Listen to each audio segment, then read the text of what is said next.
कधी मुस्लिम बांधवांना ईदला मशिदीबाहेर माझा झगा ग असं गाणं लावून दारू पिऊन नाचताना बघितलंय का? कधी ख्रिश्चनांना येशूंच्या समोर शांताबाईचं गाणं लावून मावा खाऊन नाचताना बघितलंय का?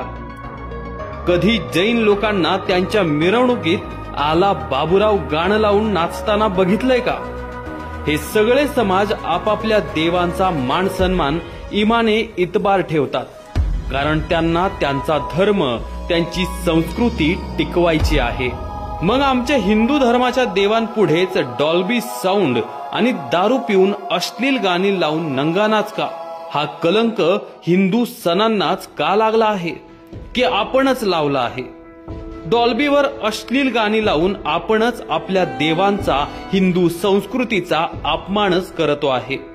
आपले सण हे उत्साहात आणि मोठ्या प्रमाणातच साजरे झाले पाहिजे, पण पारंपरिक वाद्यांचा दणदणाट, ढोल ताशांचा गजर, सनईचे सूर, पारंपरिक पोशाखांचा रुबाब आणि फेट्यांची शान आपल्या प्रत्येक हिंदूच्या सणात दिसलीच पाहिजे, तरच आपली हिंदू संस्कृती टिकेल। बघा, आपण स्वतः विचार करा आणि इतरांनाही विचार करायला लावा।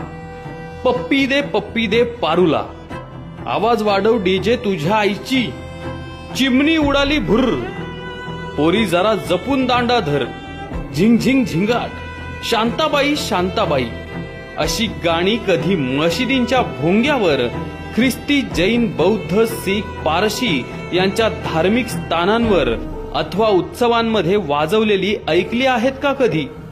तेही सिनेमे बघतात ना, पण स्वतःच्या धार्मिक कार्यक्रमात, मिरवणुकीत असली फालतुगिरी ते करत नाहीत। आता गोकुळाष्टमी, गौरी गणपती, नवरात्र या सणांना मिरवणुकीत वरील गाणी वाजवून आपल्या संस्कृतीचा अपमान करू देऊ नका, आणि असली फालतुगिरी तुमच्या समोर करत असेल तर करून देऊ नका, त्यांना तात्काळ विरोध करा।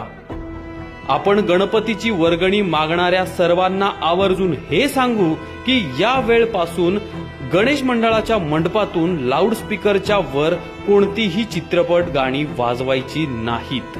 फक्त धार्मिक श्लोक, मंत्रपठण, देश अभिमान जागृत करणारी गाणी यासारखेच प्रसारित करा, तरच वर्गणी देऊ। आणि तरी तिथे जर सिनेमातली घाणेरडी गाणी लागली तर त्याचा आपण विरोध करू।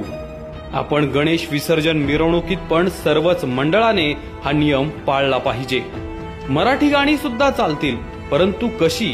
तर लता दीदी, आशाताई, उषा मंगेशकर, हृदयनाथ मंगेशकर, सुरेश वाडकर, अरुण दाते, सुधीर फडके, अजित कडकडे, सच्चिदानंद आप्पा यांच्यासारख्या मातब्बर गायकांनी गायलेली भक्तिगीते, भावगीते सार्वजनिक उत्सवात लावली तर काही हरकत नाही, पण धांगडधिंगा नको।